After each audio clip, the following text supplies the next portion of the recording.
In the name of the Father, the Son, and the Holy Spirit. Amen. Amen. Amen. Come, Holy Spirit, fill the hearts of your faithful, and enkindle in them the fire of your divine love. Send forth your Spirit, and they shall be created, and you shall renew the face of the earth.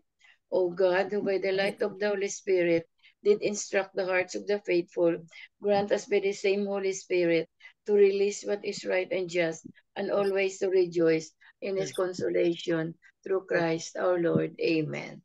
Amen. Amen. A proclamation from the Holy Gospel according to Saint John. Glory to you, Lord. On the first day of the week, Mary of Magdala came to the tomb early in the morning, while it was still dark, and saw the stone removed from the tomb. So she ran and went to Simon Peter and to other disciples whom Jesus loved, and told them, "They have taken the Lord from the tomb, and we don't know where they put him." So Peter and other disciple went out and came to the tomb. They both ran, but the other disciple ran faster than Peter and arrived at the tomb first. He bent down and went and saw this burial clothes there, but did not go in. When Simon Peter arrived after him, he went into the tomb and saw the burial clothes there, and the cloth that had covered his head, not with the burial clothes, but rolled up in a separate place. Then the other disciple also went in, the one who had arrived at the tomb first, and they saw and believed. For they did not yet understand the scripture that he had to rise from the dead. The Gospel of the Lord. Praise you, Lord. Praise Jesus to you, Christ. Lord Jesus Christ.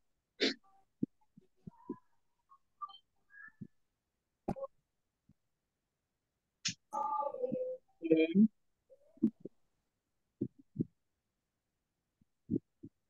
Three-pointers ba? Yes. These 3 pointers for Please go today's gospel. Number 1, on Sunday morning, the friends of Jesus went to the tomb and found that the stone had been rolled away. When John, the beloved disciple, saw the empty tomb, he recalled Jesus' prophecy that he would rise again after 3 days, and John believed. Number 2, Jesus' resurrection is central to the Christian faith. With the help of the Holy Spirit, the Lord gives us the gift of faith to know Him and the salvific power of His resurrection. Number 3, the greatest joy we can have is to encounter the living Christ and to know Him personally as our Savior and Lord. Do you wish to have a personal relationship with Christ? This is Jesus' deepest desire for you too. Amen. Amen. Amen. Thank you very much, Tita Ling. So, Christ is risen. Hallelujah. Happy Hallelujah. Easter. Hallelujah. He's Happy Easter. truly risen. Hallelujah. Hallelujah. So, Easter is the victory over sin and death. The victory over sin and death. Yun. That's the highlight of Jesus' triumph. Ang triumph niya over death, no? And for us believers, it's a hope and it's a promise of salvation. So and also it's a renewal and rebirth, no, spiritual renewal natin. Yun ang Easter Sunday natin, renewal. And also um the divine mercy ba. The mercy of God is offered ito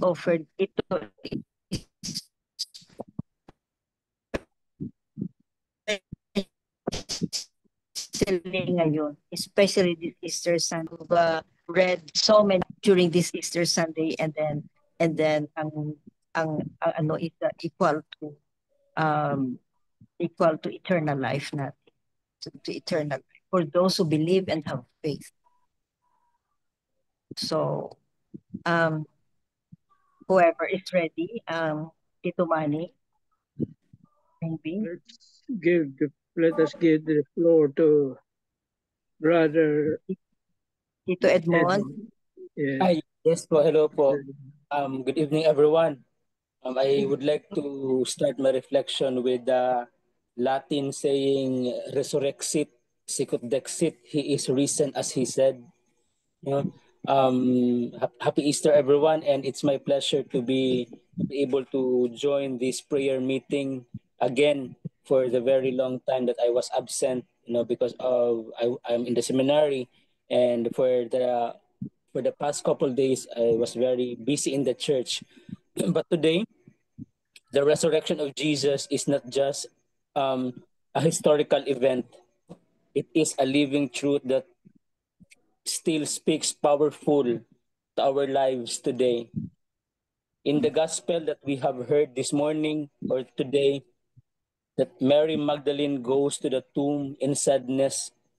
Masulubon si Maria Magdalena nga niadto dito sa lubnganan ni Jesus, expecting to find death, but instead discovers that Jesus is alive. Nabuhi si Kristo. Like her, many of us today face situations that feel hopeless, perhaps, whether it's personal struggles, broken relationships, financial worries, or moments when we feel far from God. Sometimes we also go to the tomb expecting emptiness or pain. But Easter reminds us that even in the darkest moments, God is at work bringing new life. Jesus' resurrection assures us that pain, failure, and even death do not have the final word.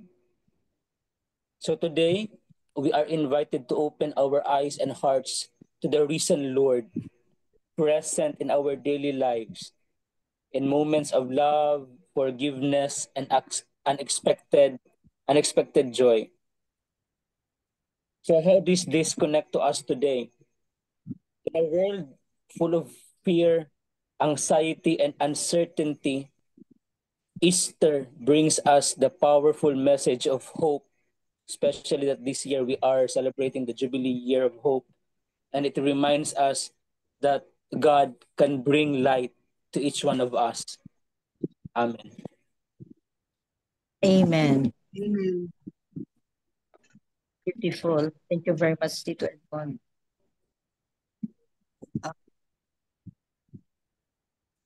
Tito Mans, you have something?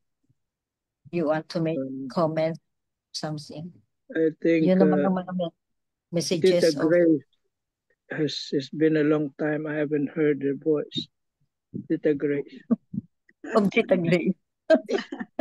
Tito Manny, sorry. Yes. Hindi ako naka-prepare.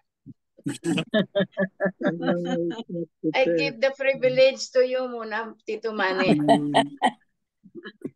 Pass muna tayo ngayon. Pass muna.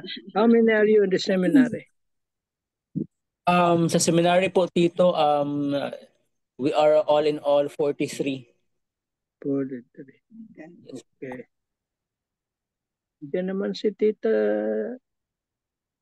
Sally. Tita Sally.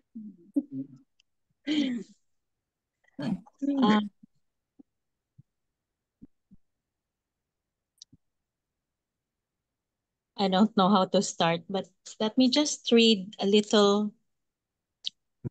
an excerpt from the prescription that I have. So it says here, if after Lent's 40 days, your prayer pantry is bare and your wine cellar of devotions dry, just repeat over and over with intoxicating joy, Alleluia, Alleluia, Alleluia. Amen. So, what I can share is that Easter is actually our hope. Mm-hmm. And as we always say in the past few days, that there will never be or walang halaga ang Easter, or sorry if I interchange it. Walang halaga ang Easter if or walang halaga ang Walang halaga ang Good Ang Friday. Good Friday, if Ang Good Yes. Friday, no kung walang Easter. Easter. Walang halaga ang Good Friday if walang Easter. So, Good Friday, I would actually equate it with our pains, our sorrows in life, our problems in life. And as they always say, these things shall pass. And we have an Easter to these things. And today marks our celebration of the risen Lord. And I can only praise and thank God for the faith that He has implanted in each one of us. Amen. Amen. Amen. Thank you very much, Sita Sa. Welcome po. So if I ask siguro, no, if I ask, because it's Sunday, it's sharing, no, if I ask, no, is there an instance or instances in your life that you feel like resurrected, transformed from maybe from dark because of the events in your life, because of sin, or because of some hurts, siguro, and then you were resurrected. Because you were resurrected, there is transformation, or there was transformation in your life. Kasi at our age ba, at our stage in life, no? If we look back, there are many instances that we were resurrected or we were transformed. Something happened, that's the Good Friday in our life. And then resurrection, that's the Easter in our life, no? Na siguro healing maybe, or reconciliation maybe, or prayers answered maybe. So siguro lahat tayo, all of us have experienced it. We have our own resurrection. We have our own. So personally, what does resurrection mean to us, or to you personally? Yun. If I ask siguro, para ma-open ang ano natin sa sharing ba. Maybe healing, maybe finding a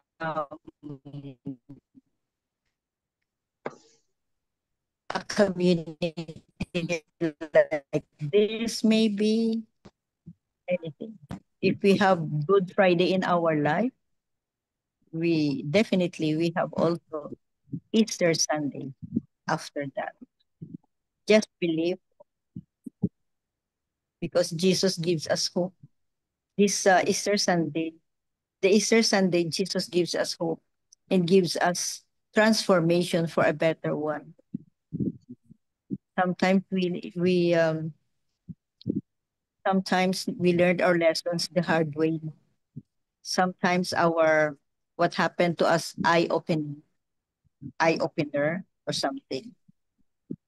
But in one way or another, there is really Easter in our life. From Good Friday to Easter Sunday, the life. Just trust Him, no?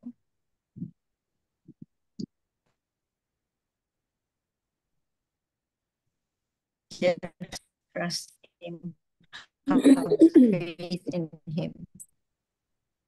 Because if we have Friday, definitely it's share.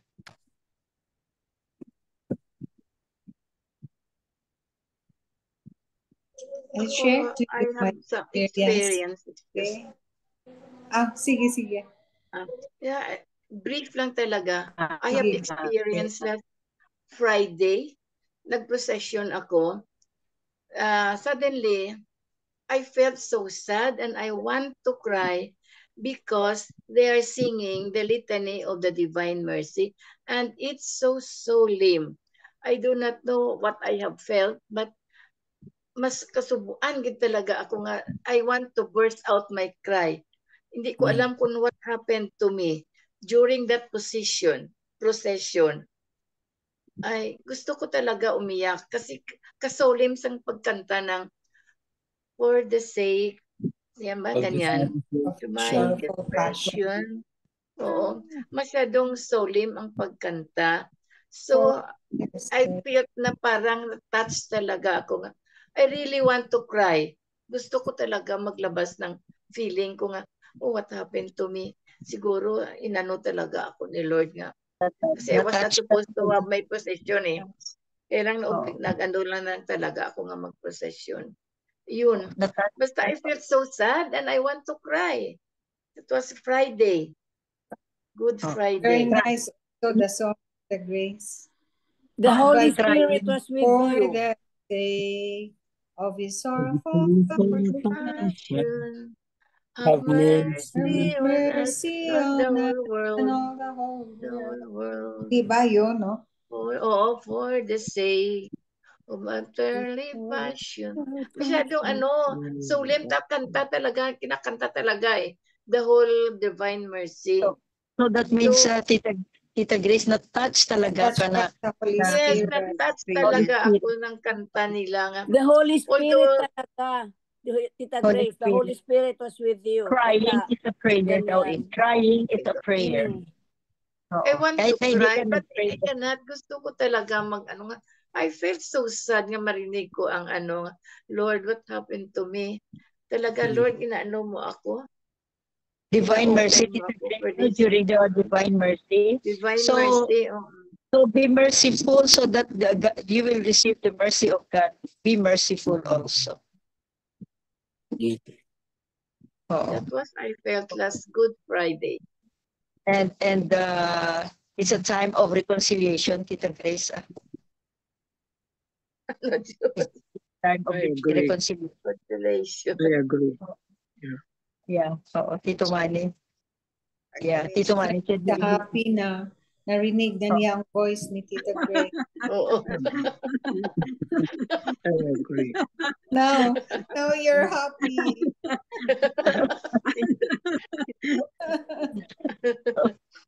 Partial. Yeah, partially. That's already Holy Spirit touching you, Tita Grace. Reach out ka na lang. Yes. Para if you want to be forgiven, forgive. Even those who are unforgivable, you think he is unforgivable. So if I did it, you will also do it. I can do it. You can do it if I did it. Part 2 ka, Tita Grace, part 2. Yes. Time of reconciliation ngayon eh. And divine mercy. We are praying divine mercy, and then hindi ka magpakita ng mercy sa the person who have hurt you. Yun ang talaga. Gusto ko talaga. That's why we are called Easter people, di ba? Easter people. We are Easter people. So think about that, Tita Grace. Gin-touch ka lang ng Holy Spirit and pa-remind ka. Forgiven naman eh. Forgiven naman. Wala na kasi past is past. You have to reconcile. Yeah. Tingnan mo, Kusman, ako palagi na smile.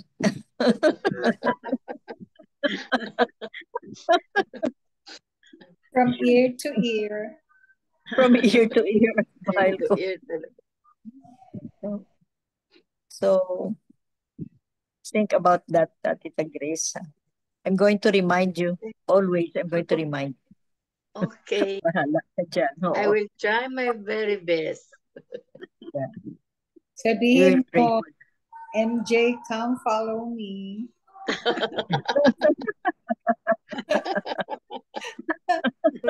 Be like me. Be like me. Ginapagalitan na nga ako ni Tito Manny noon eh. There's no such thing as X, sabi niya. Ay, oo nga pala.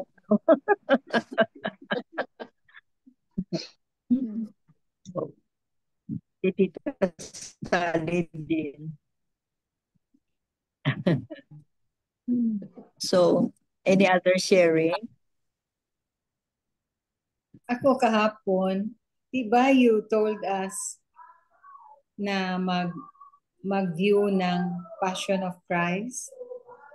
I was able to do it yesterday afternoon after the 3 o'clock na, after the 7 last words.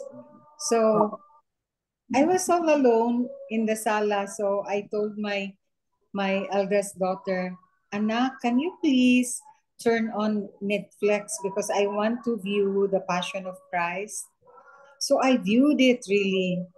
And from the very beginning, because it started with a scene in the Garden of Gethsemane, right? Passion na yun lahat. When the apostles were asleep and they cannot even, Jesus even said na, you cannot even be awake with me. So from then on up to the end, it was so touching and profound, the movie, that from the very start until the end, I was really crying and crying because at the time that I was looking at the movie, each blow, grabe talaga ang blow ni Jesus, no? Yung mga soldiers To na the extent strike na sa kanya, nag-whip sa kanya. Grabe talaga. But I was imagining my sins na nag-add sa blow ni Jesus. So I was It's true. grabe talaga yung mga sins ng yung skin na humanity. got off, no? Yung skin ba grabe siya talaga. Tapos yung subcutaneous na lang ang naiwan. Nako, at saka yung cross pala, ang laki ng heavy. Cross. Ang heavy pala na cross. Very heavy. Grabe talaga. At saka yung si Simon ba, of Cyrene. Talagang unexpected na spectator ba na he was just passing and he was made to help carry the cross. He wanted to run away, no? Si Simon yun? Oh, si Simon of Cyrene. So and then Mama Mary ba? So si Mama Mary, grabe. Ang kawawa talaga si Mama Mary, and she kept her grief to herself. And then Mary of Magdala was there. Then sino yung isa? Si John the Beloved. John the Beloved was with her. Silang tatlo ba until the end? Yeah. Grabe talaga. Para talagang ma-relieve mo. Makita mo ang kanyang sorrow. Grabe talaga. So, I don't know. It was really a heart-rending movie ba? I really forgot all about it because it was so long ago. What year was that when I saw that movie? It was really a long time ago, but it stuck to my head na sabi ni MJ night, na please you watch, even if it's a 2.5 hours, almost 3 hours, no? Yeah. Almost. Very long. Grabe talaga ang ano. Pero movie lang yan, Bel, no? That's only a movie. Yeah, but ano it pa was kaya so, ang it was so real parang real na depicted ba na grabe talaga. Na it made you realize ba na yung sins mo. Imagine, naka-add talaga sa mga lips ni Jesus. Then you will really vow na I'll try my very best not to sin over and over again, because it really add to his it's not only physical kasi yung ano niya, grabe ang physical. Grabe siya talaga. Grabe. Nadapa na nga. Nadapa na whip pa siya ng blow. Isikit pa, minumura pa. And those people were the ones who were with him in the miracle. In the, grabe, no? How come? Mga witnesses sila ng miracle, ng healing. Naka-witness sila naka-hear sila sa words ni Jesus, mga parables, mga lessons, witness the miracles. Di ba they witnessed How yung soldier na kinat off ang ear, tapos nakita nila na inayos at ibinalik yung ear? No, sila lang yun sa Gitsemani din. Sa Gitsemani. Walang ibang tao doon. Yung mga soldiers lang at saka yung mga apostles. But on the way to Golgotha ba? On the way to when we were there, para akong when I was there, when we were there, parang hindi ako naka-feel ng ganun na feeling, unlike the movie that I saw yesterday. Na na-feel ko talaga yung grabe talaga. Me too. I cried and cried. Kung sino dyan ang hindi pa naka-watch, or if you have already watched, recommend that to your friends. Passion play. Even the seven last words. Even the ang seven last words nga din, ano ko din, ang gin-share ko din. Also, very, very, talaga, heart-rending at saka soul searching ba na yung term sa Tagalog? Bagbag damdamin. No? Yun, that's the right term. Talaga, very, very, yun ang experience ko kapon sa Passion. Pero pag ilan mo na yun, Bel? Kasi ako, every time. The other day pala, sa Friday ko. Sa akin, first time.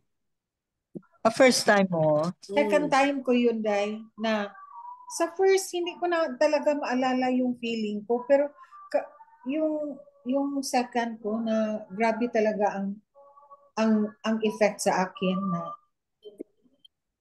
maybe, I don't know, it made me really realize how sinful I am, how ungrateful, how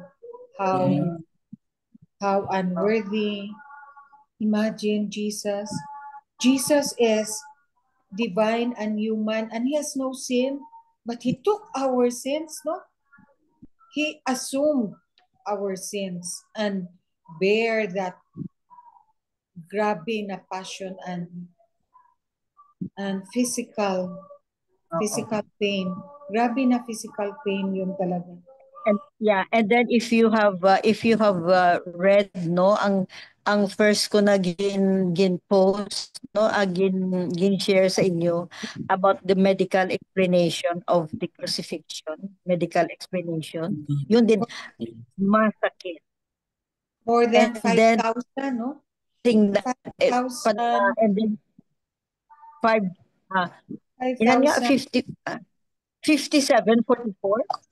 Parang 5744 wound. 5,466 all in all. 5,466 in all. And the whips that were used, metal, nails, no? Yeah. Okay. Grabe talaga. So, and imagine Mama Mary watching her beloved son. Too late. And then na-remember niya ang prediction, ang prophecy na the sword will pierce your heart. Sorrows. Then she remembered the memories that she had with the Jesus as a boy. Then the Jesus now because he was whipped and carried the heavy cross. Mother instinct, no? Mother instinct. She dried up the bloodied floor, no, with the white linen. Binigay ng asawa ni Pilate, no? Ay, Diyos ko. Grabe talaga, yung heart mo ba, ma-rend din. Turn to pieces. Grabe. So, watching that movie, no, it's true, Bel, no, na nakaka-guilty ba na because of our sin, ganyan ang suffering ni Jesus. So, please don't commit any sin anymore. Yun ang i-promise natin Yung promise. And don't commit I hope any. we can really make it true.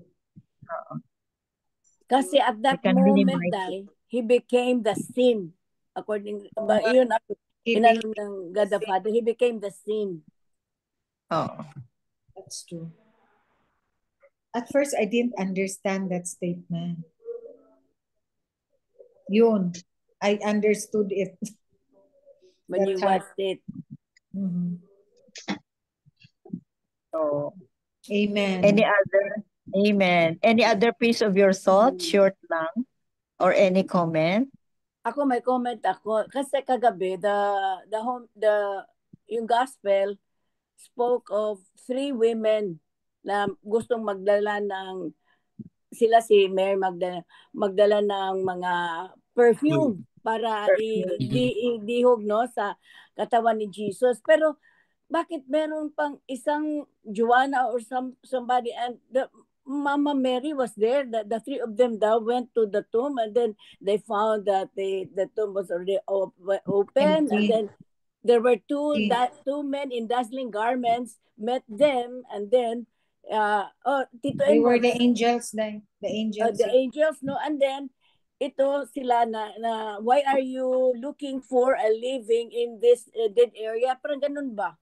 And then they went out and ito si Mary ang nag-announce na Jesus is no longer there. And then yung mga tao, they did just listen, but si Peter stood up and ran, but others went ahead and they found out. Si John the Beloved yun. Huh? John the Beloved ran faster than Peter. Than Peter. Yeah. John the Beloved is young. I think he's the youngest among the apostles. And slimmer, so he runs faster. Kaysa kay Peter na malaki. Peter is I think si Peter is panta something. Malaki, heavy. So, but then they still didn't actually had the full belief ba? They went back to fishing. Yung mga ganun. Diba? They went back to fishing. Hindi pa nila maintindihan. Yeah, because hindi pa nila naintindihan what happened pa. They did not fully understand. Hindi pa nila naintindihan. So they went back to their usual lifestyle na fishermen sila. If I remember, the Joanna in the Chosen movie was one of the women who went there. Na always in the company of Jesus in all his activities sa kaniyang ministry. Joanna was one of those na parang siya ang one of the supporters. One of the supporters kasi parang in the movie Chosen, yes, she had plenty of connections naman, money din. Siya nag-support. Isa sa mga supporters, financial. Am I right, Tito Edmond? Yes po, The Chosen, yes. I saw that movie in the seminary po. Joanna was one of those. Yeah, siya yun. Kasama ni Mary Magdalene, Mama Mary. Yeah, one of the women na always in the company of Jesus who helped Jesus in his ministry na mag-help na even the preparation of the food, what will be bought in the market, how will the money be, yun talaga ang work ni Joanna. So, support system siya. Amen. Amen. Any other? Amen. Ako, I had, I shared too. Kasi this is the first time na I attended together with my daughter. Sabi ng daughter ko, Mommy, this is the first time na tayo experience na ganyan. Yes, sabi ko kasi if we go back to Good Friday na sinabi ni Tita MJ, yeah, I experienced a Good Friday in May when my husband died. And after that, yun na yung start na prayer warrior group. I joined, I called in Tita MJ and then we started the prayer warrior group together with Tito Elmer. No, that was like 2 months lang, no, before the death of my husband that you started, but then I was not so much into it because the first time that I was invited by Tita MJ, I did not go into it because I was so much in sorrow pa.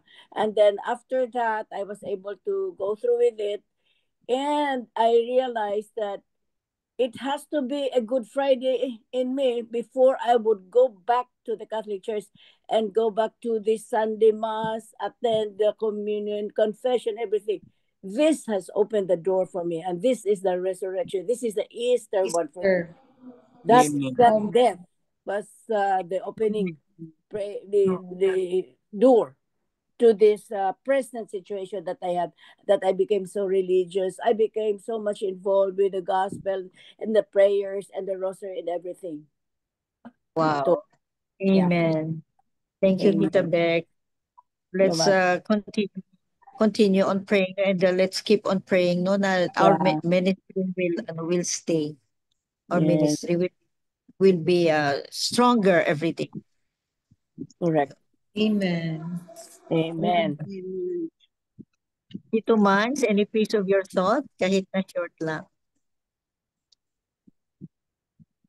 Well, in this time, include in your prayers Brother Edmund and the others, his fellow seminarians, that they will persevere. Thank you, Tito. Because life in the seminary is not a walk in the park. It's hard, really. It is battle. It is an everyday war, Tito. Yeah, they need prayers, our prayers. I have witnessed na mga other seminaries na marami. Pag-graduate, 5, 7, Yes. 3. See?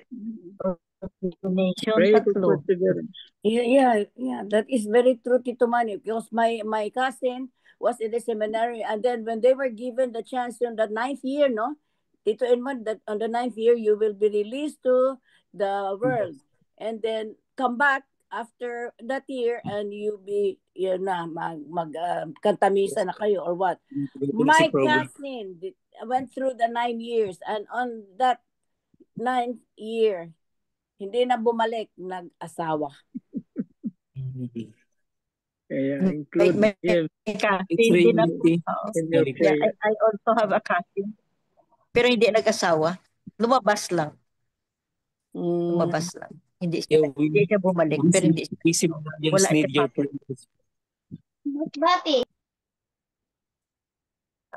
Many are called, but few are chosen.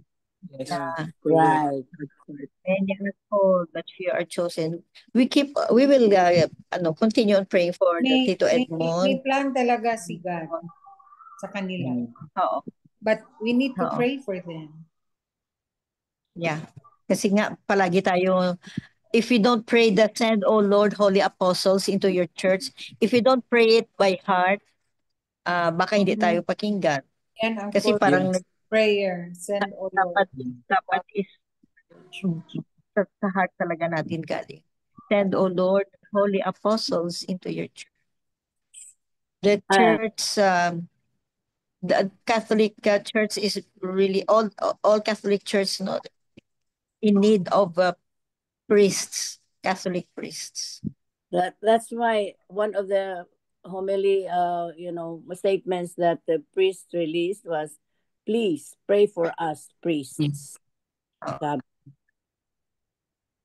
Amen. Amen. So I think that's it for tonight. Beautiful Easter. Beautiful Easter message or messages. And let's keep our hearts in Easter, like Easter Sunday every day. Amen. Amen. Miga Belen. Yes.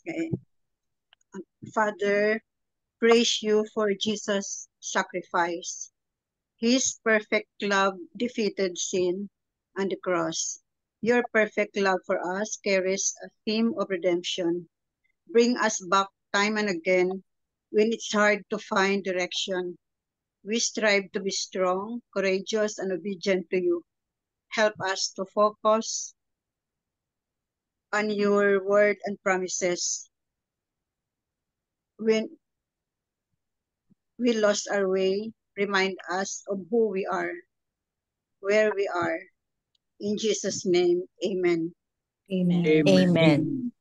And all together, please, glory be to the Glory Father, to the Father, to the Son, to and the the Holy Holy Spirit, Spirit, to the Holy as Spirit, it As was it In was the in the beginning, is beginning, now, now, and now, ever now, to be and world ever and shall without be. end. Amen. Amen. Glory to God. And Amen. amen. In the name of the Father. Father, The and the Son, Father, Father, the the and Son, Son, and the the the Holy Holy Holy Spirit. Spirit. Spirit. Amen. Amen. Thank you Amen. all. Thank you very Word much. to Good the night, God bless Father, everybody. thank you, thank you. Holy you. See you Bye. Spirit, next everybody.